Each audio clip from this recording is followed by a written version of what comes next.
Padre Celestial, en esta hora, Señor, yo te doy gracias por cada una de las mujeres que ha preparado su Biblia, que ha preparado el lápiz y el cuaderno, pero por sobre todas las cosas, yo te doy gracias por cada una de estas mujeres que están preparando su corazón, que han convertido su vida en una tierra fértil donde la semilla de tu palabra va a comenzar a germinar, va a comenzar a crecer y va a dar fruto que otras mujeres, que otras personas van a poder tomar.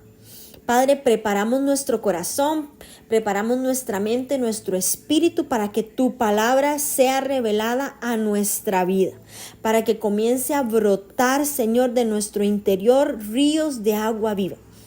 Anhelamos conocerte más, anhelamos aprender más de ti, más de tu palabra, más de lo que tú quieres que sepamos en este tiempo. Estamos en tus manos, Señor, para que tú nos hables. En el nombre de Jesús, amén y amén.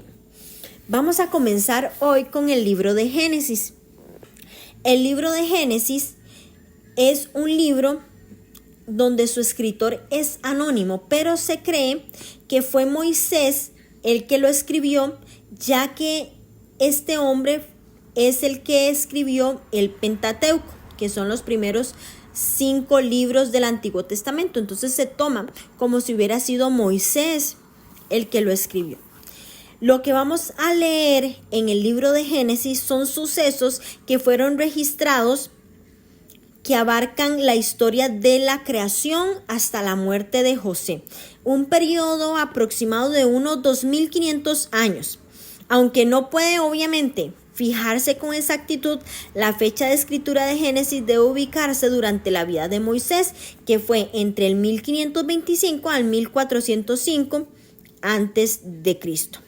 ¿Dónde ocurrieron estos eventos? Bueno, comienza con la creación del universo y los escenarios se van trasladando a través de la historia hasta que la nación de Israel se establece en la región pequeña pero fértil del delta del Nilo en Egipto. ¿De qué trata el libro de Génesis?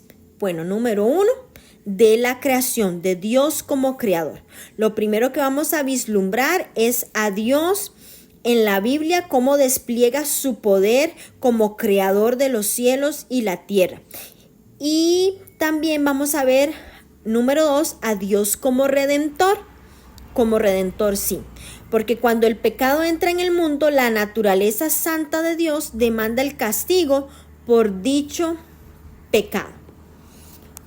Ahora usted me preguntará, Ariani, ¿por qué debemos nosotras como mujeres leer el libro de Génesis? Bueno, el propósito de Génesis es revelar la historia y los principios básicos de la relación de Dios con su pueblo. Para las mujeres es de particular importancia porque los primeros capítulos donde el orden de la creación se presenta como la base bíblica de lo que significa ser mujer. Vamos a ver cómo la creación defiende el valor y revela el diseño divino de nosotras, de nuestra tarea como ayuda idónea. Y es que Génesis nos va a dar el fundamento histórico para el resto del Pentateuco, y no solo del Pentateuco, sino de la totalidad de la Biblia. Vamos a poder ver el plan de Dios para redimir a su pueblo al hacer un pacto con él.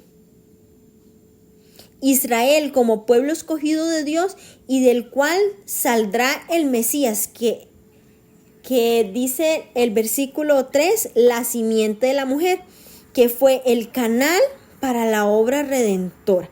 Entonces, a lo largo de Génesis, Dios es el que hace y guarda los pactos. Es algo extraordinario. Por eso, como mujeres, tenemos que leer este libro. Y vamos a comenzar diciendo que Génesis significa origen, inicio. Dice Génesis 1:1, en el principio creó Dios los cielos y la tierra. Y es que el tema general del libro es el origen de la humanidad, al igual que el origen del pueblo de Dios. Entonces, no es casualidad que la Biblia comience así. No se trata de comenzar por el principio, sino porque es necesario saber de dónde venimos. ¿Por qué? Porque esto nos va a dar identidad. Si sabemos de dónde venimos, sabremos quiénes somos. Y si sabemos quiénes somos, sabremos hacia dónde vamos. Entonces es muy importante. Así que abra su Biblia en el capítulo 1 del libro de Génesis. Dice así, la creación. En el principio creó Dios los cielos y la tierra estaba desordenada y vacía, y las tinieblas estaban sobre la faz del abismo, y el Espíritu de Dios se movía sobre la faz de las aguas. Y dijo Dios, sea la luz, y fue la luz, y vio Dios que la luz era buena, y separó Dios la luz de las tinieblas, y llamó Dios a la luz día, y a las tinieblas llamó noche. Y fue la tarde y la mañana un día. Luego dijo Dios, haya expansión en medio de las aguas y separe las aguas de las aguas. E hizo Dios la expansión y separó las aguas que estaban debajo de la expansión de las aguas que estaban sobre la expansión. Y fue así. Y llamó Dios a la expansión cielos, y fue la tarde y la mañana del día segundo. Dijo también Dios, júntense las aguas que están debajo de los cielos en un lugar, y descúbrase lo seco. Y fue así. Y llamó Dios a lo seco tierra, y a la reunión de las aguas llamó mares. Y vio Dios que era bueno. Después dijo Dios, produzca la tierra hierba verde, hierba que dé semilla, árbol de fruto que dé fruto según su género, que su semilla esté en él sobre la tierra. Y fue así. Produjo pues la tierra hierba verde, hierba que da semilla según su naturaleza, y árbol que da fruto cuya semilla está en él, según su género. Y vio Dios que era bueno, y fue la tarde y la mañana del día tercero.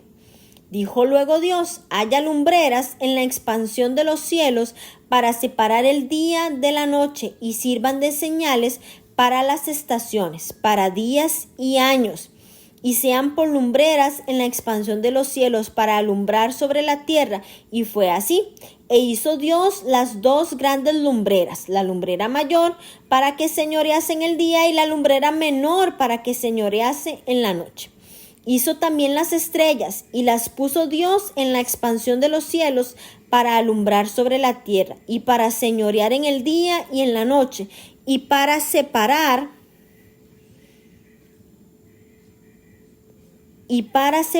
la luz de las tinieblas. Y vio Dios que era bueno. Y fue la tarde y la mañana del día cuarto. Dijo Dios, produzcan las aguas seres y aves que vuelen sobre la tierra, en la abierta expansión de los cielos. Y creó Dios los grandes monstruos marinos y todo ser viviente que se mueve, que las aguas produjeron según su género, y toda ave alada según su especie. Y vio Dios que era bueno. Y Dios los bendijo diciendo, fructificad y multiplicaos, y llenad las aguas en los mares, y multiplíquense las aves en la tierra. Y fue la tarde y la mañana del día quinto. Luego dijo Dios, produzcan la tierra seres vivientes según su género, bestias y serpientes, y animales de la tierra según su especie. Y fue así. E hizo Dios animales de la tierra según su género, y ganado según su género, y todo animal que se arrastra sobre la tierra según su especie. Y vio Dios que era bueno. Entonces dijo Dios, hagamos al hombre a nuestra imagen, conforme a nuestra semejanza, y señoree en los peces del mar, en las aves de los cielos, en las bestias, en toda la tierra, y en todo animal que se arrastra sobre la tierra. Y creó Dios al hombre a su imagen, a imagen de Dios lo creó, varón y hembra los creó. Y los bendijo Dios y les dijo, fructificad y multiplicaos, llenad la tierra y sojuzgadla, y señoread en los peces del mar, en las aves de los cielos, y en todas las bestias que se mueven sobre la tierra. Y dijo Dios, he aquí, os he dado toda planta que da semilla que está sobre la tierra, y todo árbol que hay fruto y da semilla os serán para comer. y a toda bestia de la tierra, y a todas las aves de los cielos, y a todo lo que se arrastra sobre la tierra. En que hay vida, toda planta verde les será para comer. Y fue así, y vio Dios todo lo que había hecho. Y he aquí que era bueno en gran manera, y fue la tarde y la mañana del día sexto. En este primer capítulo de Génesis vemos cómo se describe cuál fue el proceso de la creación. En el día 1, la luz. En el día 2, separó las aguas de las aguas. En el día 3, la tierra seca y la vegetación. En el día 4, las lumbreras. En el día 5, los animales, los peces y las aves. En el día 6, se creó al ser humano, y en el día 7 se descansó. Qué importante tener claro esto. ¿Por qué? Porque vemos cómo Dios es un Dios creador. Esta historia de la creación comienza con Dios creando. Tenemos un Dios creativo.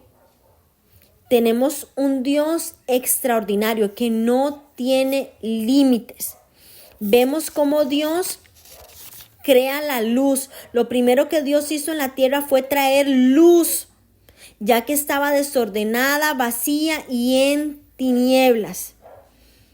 Entonces esta luz no era la del sol, no era ni la luna, ya que estos fueron creados en el cuarto día. Entonces, ¿cuál era la luz? Dice Juan 1, del 1 al 5, que en el principio era el verbo, y el verbo era Dios, que el verbo era con Dios y el verbo era Dios. Este era en el principio con Dios. Todas las cosas por Él fueron hechas, y sin Él nada de lo que ha sido hecho fue hecho. En Él estaba la vida, y la vida era la luz de los hombres. La luz en las tinieblas resplandece, y las tinieblas no prevalecieron contra ellas. Sabemos que el verbo es Jesús.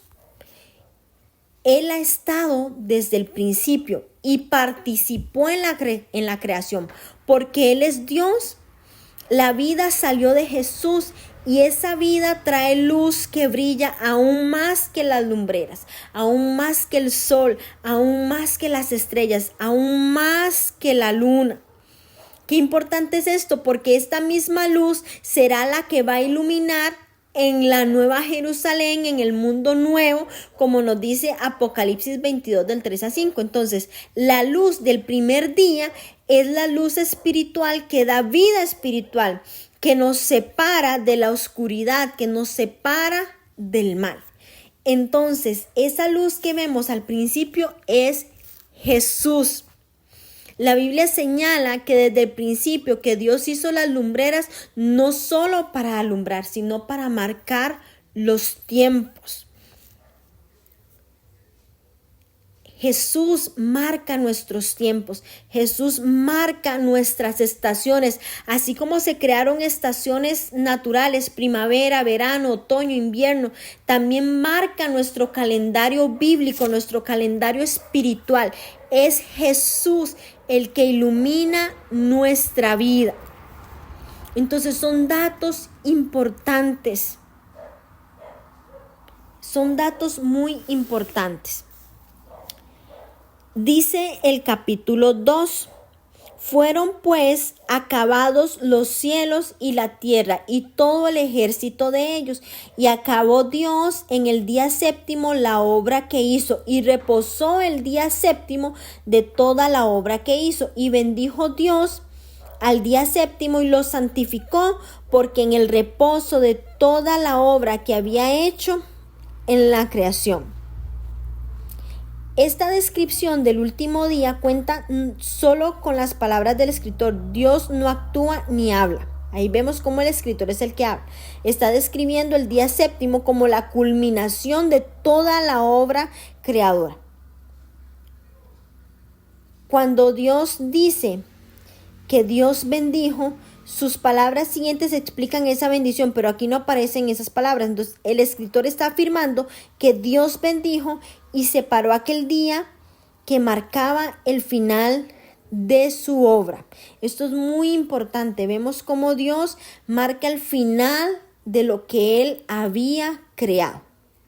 Dice el versículo 4. Estos son los orígenes de los cielos y de la tierra cuando fueron creados el día que Jehová Dios hizo la tierra y los cielos, y toda planta del campo antes que fuese en la tierra, y toda hierba del campo antes que naciese. Porque Jehová Dios aún no había hecho llover sobre la tierra, ni había hombre para que labrase la tierra, sino que subía de la tierra un vapor, el cual regaba toda la faz de la tierra. Entonces Jehová Dios formó al hombre del polvo de la tierra y sopló en su nariz aliento de vida, y fue el hombre un ser viviente. Y Jehová Dios plantó un huerto en Edén, al oriente, y puso allí al hombre que había formado. Y Jehová Dios hizo nacer de la tierra todo árbol delicioso a la vista y bueno para comer, también el árbol de la vida en medio del huerto, y el árbol de la ciencia del bien y del mal. Y salía de Edén un río para regar el huerto, y de allí se repartía en 4 brazos. El nombre de uno era Pisón. Este es el que rodea toda la tierra de Havila, donde hay oro, y el oro de aquella tierra es bueno. Hay allí también bedelio y onice. El nombre del segundo río es Gihón. Este es el que rodea toda la tierra de Cus, y el nombre del tercer río es Hidekel. Este es el que va al oriente de Asiria. El cuarto río es el Éufrates. Tomó pues Jehová Dios al hombre y lo puso en el huerto de Edén, para que lo labrara y lo guardase. Y mandó Jehová Dios al hombre diciendo: de todo árbol del huerto podrás comer, mas del árbol de la ciencia del bien y del mal no comerás, porque el día que de él comieres ciertamente morirás. Y dijo Jehová Dios: no es bueno que el hombre esté solo, le haré ayuda idónea para él. Jehová Dios formó pues de la tierra toda bestia del campo y toda ave de los cielos, y las trajo a Adán para que viese cómo las había de llamar. Y todo lo que Adán llamó a los animales vivientes, ese es su nombre. Y puso Adán nombre a todas las bestias y ave de los cielos y a todo ganado del campo, mas para Adán no se halló ayuda idónea para él. Entonces Jehová Dios hizo caer un sueño profundo sobre Adán, y mientras éste dormía, tomó de sus costillas y cerró la carne en su lugar. Y de la costilla que Jehová Dios tomó al hombre, hizo una mujer y la trajo al hombre. Dijo entonces Adán: esto es ahora hueso de mis huesos y carne de mi carne. Esta será llamada varona, porque del varón fue tomada. Por tanto, dejará el hombre a su padre y a su madre, y se unirá a su mujer, y serán una sola carne. Y estaban ambos desnudos, Adán y su mujer, y no se avergonzaban. No se avergonzaban. Qué poderoso este capítulo, porque nos narra de forma más detallada el día 6 de la creación. Este segundo capítulo de Génesis también nos da unos detalles, aunque son pocos, acerca del jardín del Edén y el diseño original que Dios propuso para el hombre y la mujer al convertirse en marido y mujer. Ahí vemos cómo Dios muestra, cómo Dios muestra el registro de toda la creación, cómo Dios nos da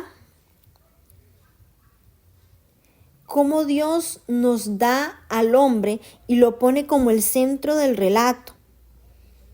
Vemos también los árboles frutales en un lugar escogido, cómo vemos la abundancia de agua, cómo vemos a los animales que en cierto modo iban a acompañar al hombre, y por último vemos a la ayuda idónea. Pero algo que quiero recalcar es la provisión divina, cómo Dios le dio al hombre todo lo que iba a necesitar, cómo Dios estaba realmente ahí.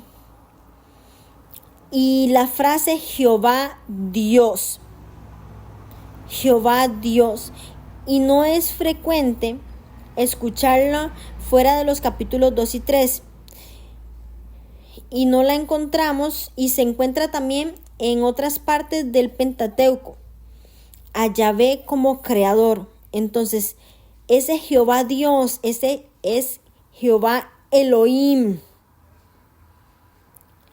Elohim. Y aquí vemos también cómo se enfatiza al Elohim de la creación. Entonces vemos cómo vemos el poder de Dios trascender a través de la creación, su poder creador. Y ese mismo poder creador es el que Él nos ha dado a nosotros, sus hijos, el de poder crear. Y también vemos la manifestación de Él en nuestra vida. Algo importante que vemos en el versículo 9 del capítulo 2 es que a Dios no solo le preocupa el paladar del hombre que iba a comer, sino a Él le preocupa también el disfrute también estético. Dice que el árbol de la vida, el árbol de la ciencia del bien y el mal, eran árboles reales en el huerto. Y solo este último estaba prohibido, lo que le daba al hombre la responsabilidad de decidir obedecer. Vemos cómo Dios está preocupado en lo que el hombre va a consumir, en que lo que él consuma sea para bienestar de su cuerpo. No vemos los excesos, y eso es importante. Dios le dio al hombre el trabajo antes de la caída. Él le dijo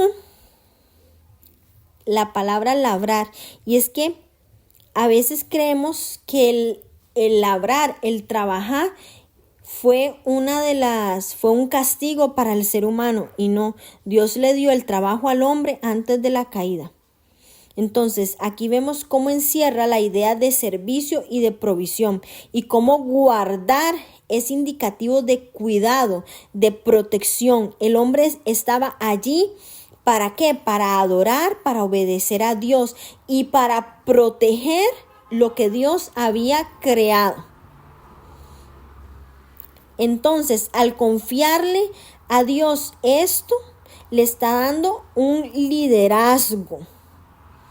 Le está dando una responsabilidad. Vemos en los versículos 19 y 20 cómo Adán tenía que ponerle el nombre a cada uno de los animales. En la cultura oriental, ponerle nombre a alguien o a algo indica tener autoridad sobre lo que está nombrado.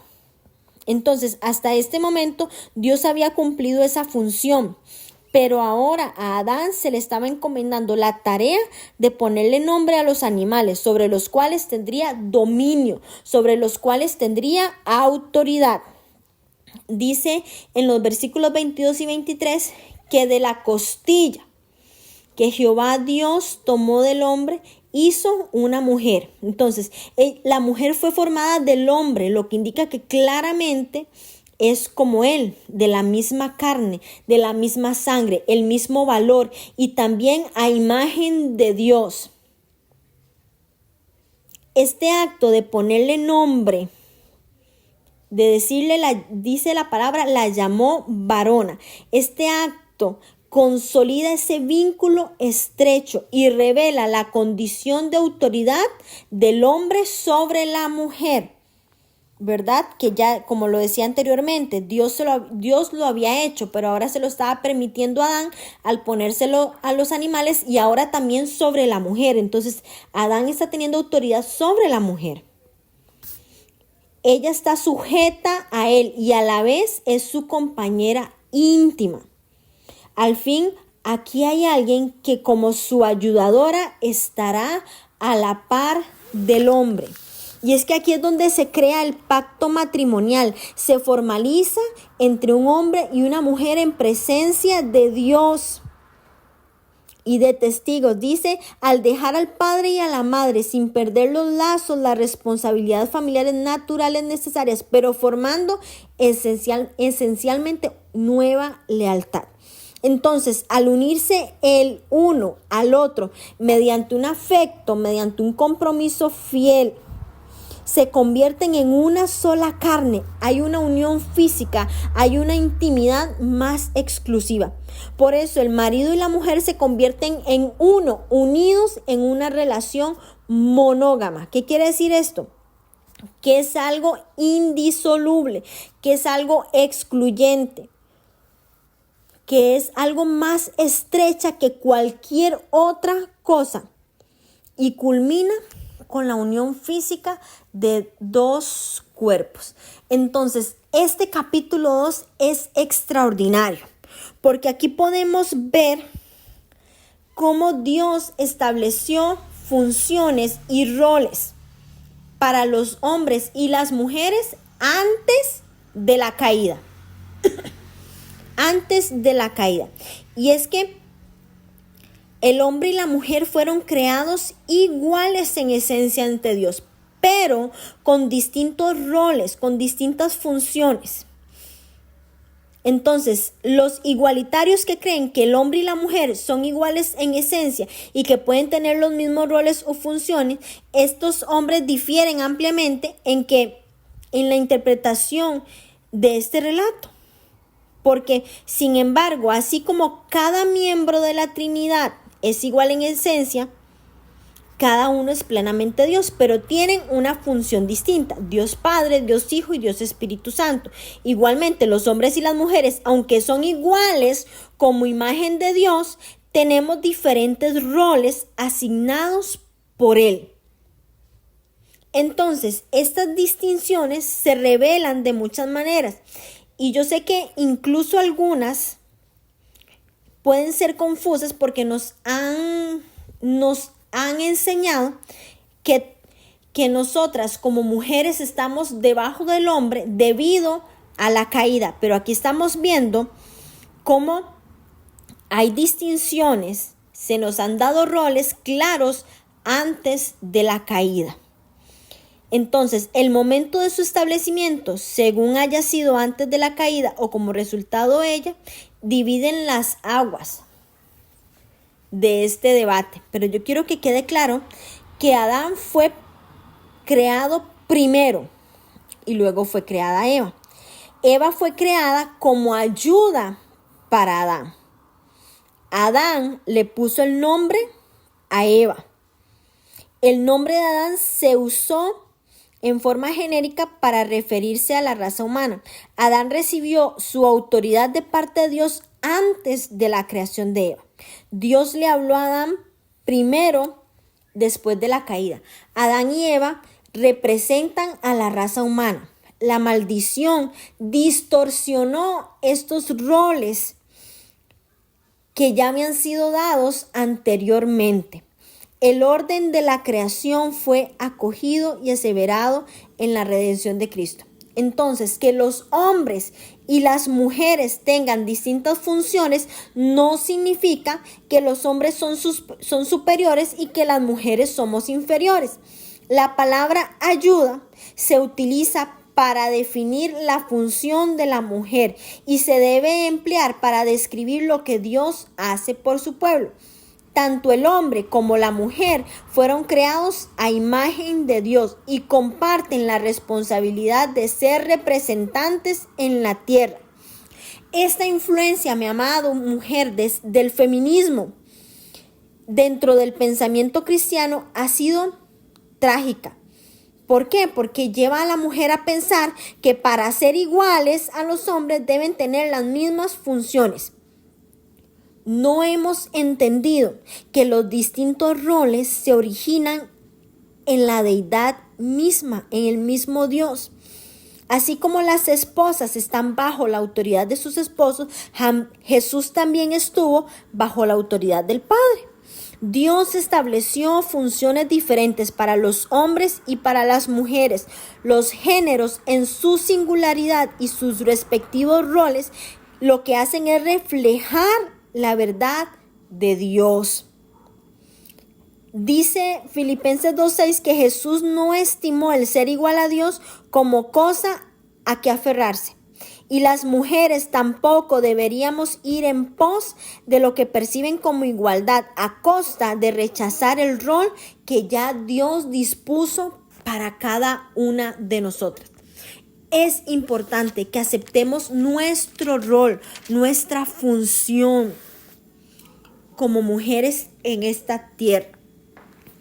Ahora, vamos a ver, ahora sí, el capítulo 3. Dice la desobediencia del hombre.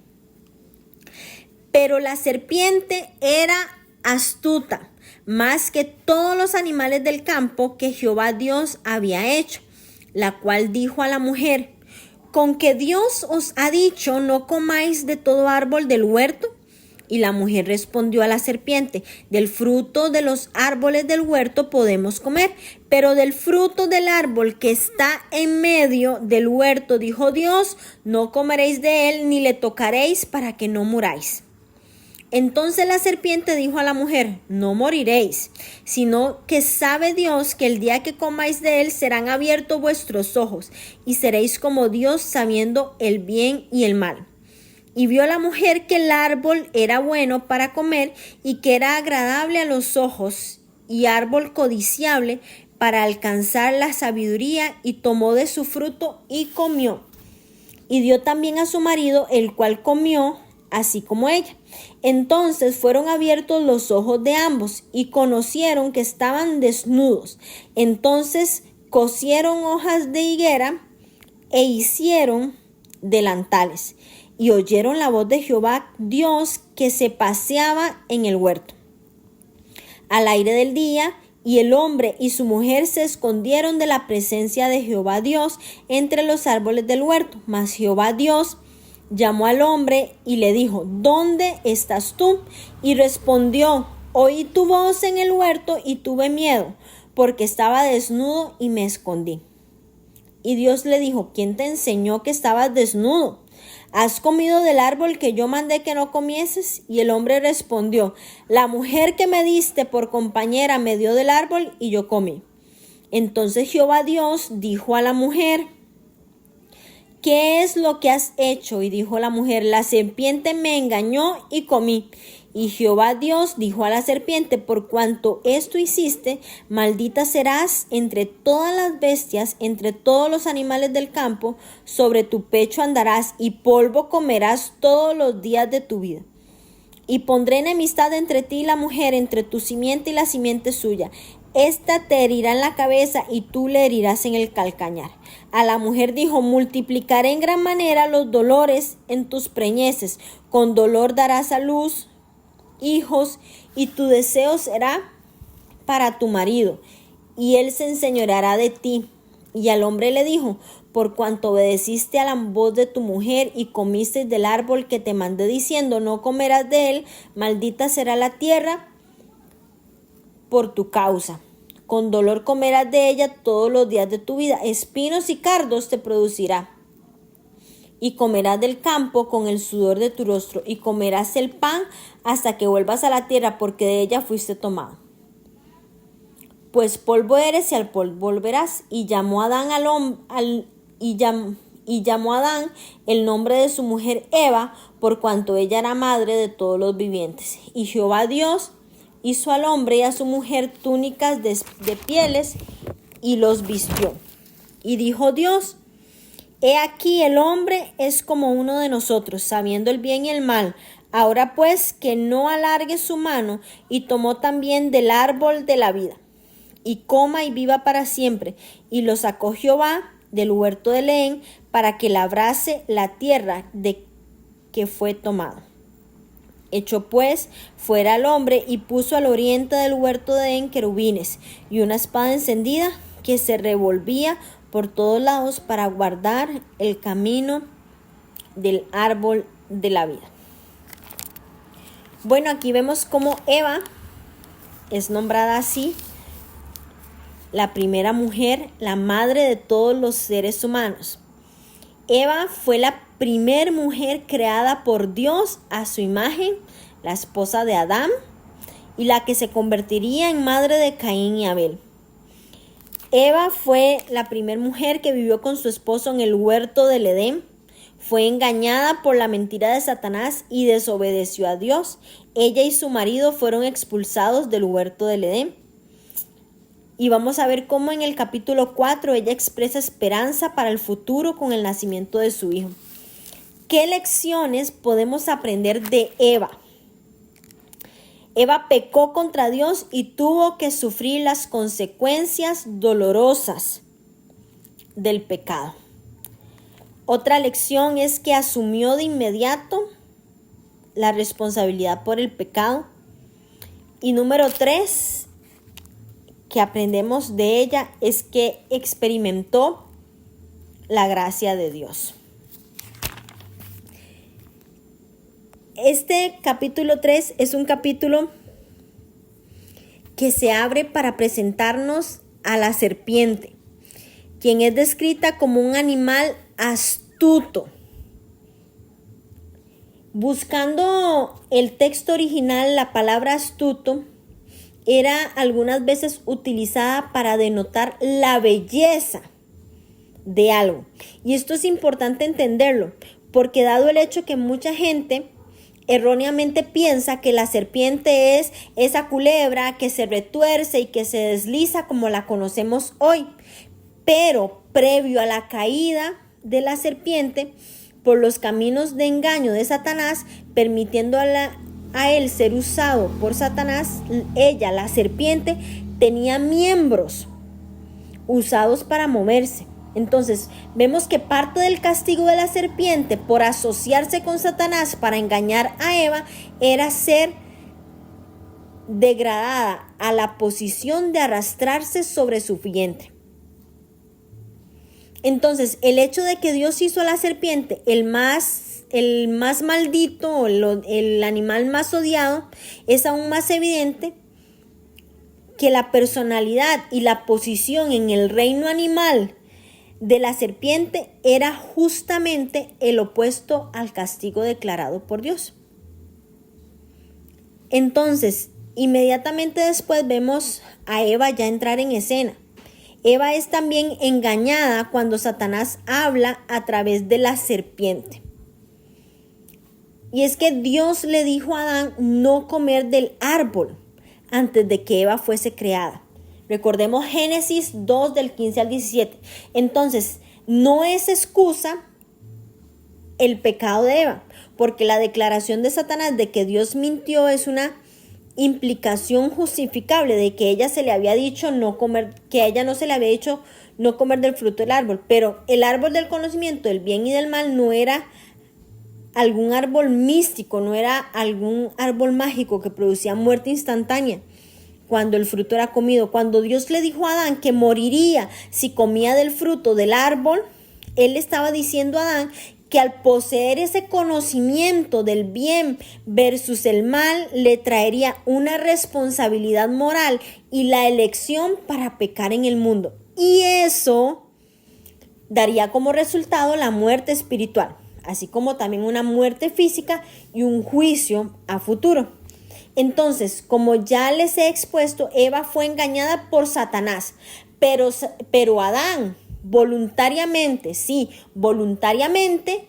pecó. Él no fue engañado en ninguna manera, no fue engañado en ninguna forma, porque él ya había escuchado directamente de Dios que si él comía, moriría.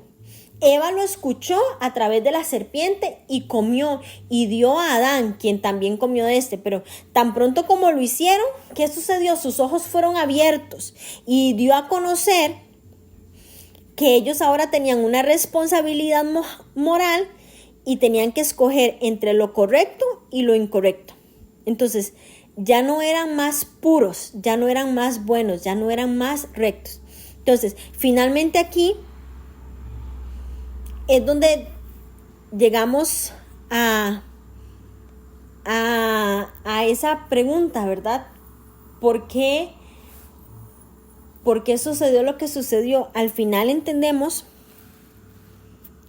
que Dios estaba en control de todas las cosas, pero el efecto de la caída en la mujer es que el privilegio y la bendición de tener hijos iban a ir acompañados de un intenso dolor. Claro, en la misericordia de Dios, a pesar de lo que había hecho, va a gozar de la bendición de tener hijos. Con un intenso dolor, sí, pero va a poder disfrutar de tener hijos. El deseo, quiere decir el anhelo.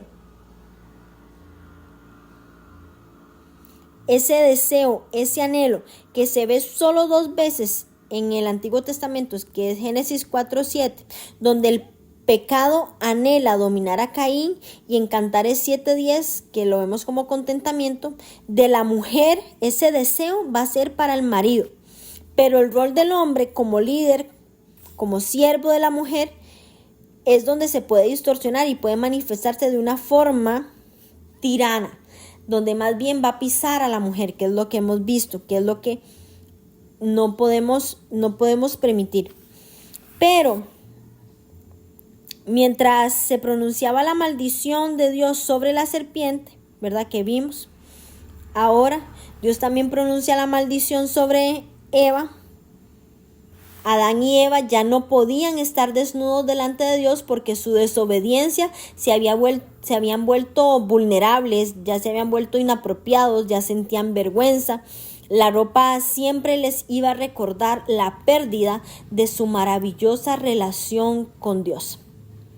Y a la vez esa tierna misericordia divina que demuestra que les iba a proveer lo necesario para cubrirles. Vemos que las ropas que les hizo Dios estaban hechas de pieles. Ese es el primer indicio bíblico de muerte, porque no existía hasta ese momento. Dios tuvo que matar un animal para poderles proveer piel. Entonces ahí vemos ese primer indicio de muerte, porque no existía hasta ese momento y ya se requería un sustituto. Un animal había muerto para que el hombre pudiera enfrentar a Dios. Entonces aquí comienza a entenderse los conceptos de sustitución y de sacrificio que llevarían al sacrificio final, que fue Jesús en la cruz del Calvario. Hay 3 puntos acerca de este efecto del juicio sobre la mujer en su relación con el hombre, que quiero que nos quede claro. Y es que muchas veces se sostiene que la sumisión de una mujer a un hombre fue consecuencia directamente de la caída y por lo tanto un castigo por el pecado y algo completamente indeseado e incluso maligno. También se cree y se sugiere que el rol de liderazgo del esposo y la sumisión de la mujer a su marido forma parte del plan original de la creación.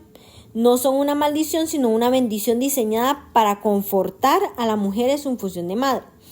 Y otro punto de vista que hay también es que tiene matices entre el segundo y es el más avalado por las tradiciones cristianas, y es que sugiere que el juicio sobre la mujer es una forma de sumisión contaminada por la dominación, que el pecado corrompió el liderazgo del esposo sobre su esposa y transformó en una carga lo que Dios había diseñado como bendición. Desde entonces la mujer busca disputar con su esposo el liderazgo de la relación. Esos son 3 puntos que se logra tener, que logran decir sobre el juicio sobre la mujer. Pero debemos de tener claro que la serpiente iba a andar sobre su pecho. Satanás recibiría un golpe mortal por la simiente de la mujer.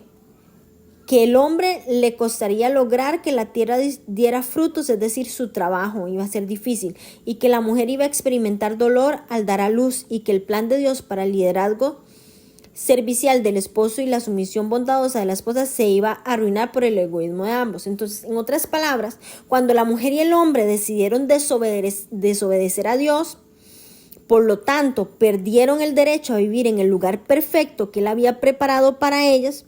No frustraron ni destruyeron el orden divino de la creación, no destruyeron el plan perfecto que se puso en marcha en Génesis 2. Sin embargo, su pecado de desobediencia les dificultaría el futuro. ¿Qué quiere decir esto? Que el hombre iba a trabajar siempre. Eso ya era parte del plan, eso lo vimos en Génesis 1, el 26 al 30 y en el 2:15. Pero en un mundo pecaminoso le iba a implicar esfuerzo, como en Génesis 3:17. Entonces, la perpetuación de las generaciones a través de los hijos también era el plan de Dios para la mujer, que la mujer tuviera hijos. Génesis 1:28, Génesis 2:24, Génesis 3:20. Pero debido al pecado, la concepción y el alumbramiento ahora iba a ir acompañado de dolor. Ahí está en Génesis 3:16. La naturaleza de la maldición no está relacionado con la naturaleza del pecado cometido, que es fundamentalmente la desobediencia, sino que la desobediencia y sus consecuencias distorsionan el plan de Dios, lo complican, por decirlo de una forma. Entonces, Dios no maldijo al hombre y a la mujer de la misma manera que a la serpiente y la tierra, pero sí declaró que sufrirían consecuencias dolorosas. Desde allí en adelante, como un recordatorio permanente de lo que habían hecho. Entonces, el hombre debería trabajar arduamente para comer, luchando contra espinos y cargos. Y entonces la tierra que había sido maldita lo recibiría, volvería al polvo. De esa manera la maldición terminaría alcanzándolo por completo. Sin embargo, la maldición de la tierra, pero no del hombre. Entonces fue una indicación de que de Dios, de que por su misericordia retrasa el castigo, el hombre moriría, pero no todavía. Entonces, ven qué hermoso cómo Dios siempre prevalece el plan perfecto de Dios, pero también no solo prevalece el plan perfecto de Dios, sino que en su misericordia Él siempre iba a estar acompañándonos.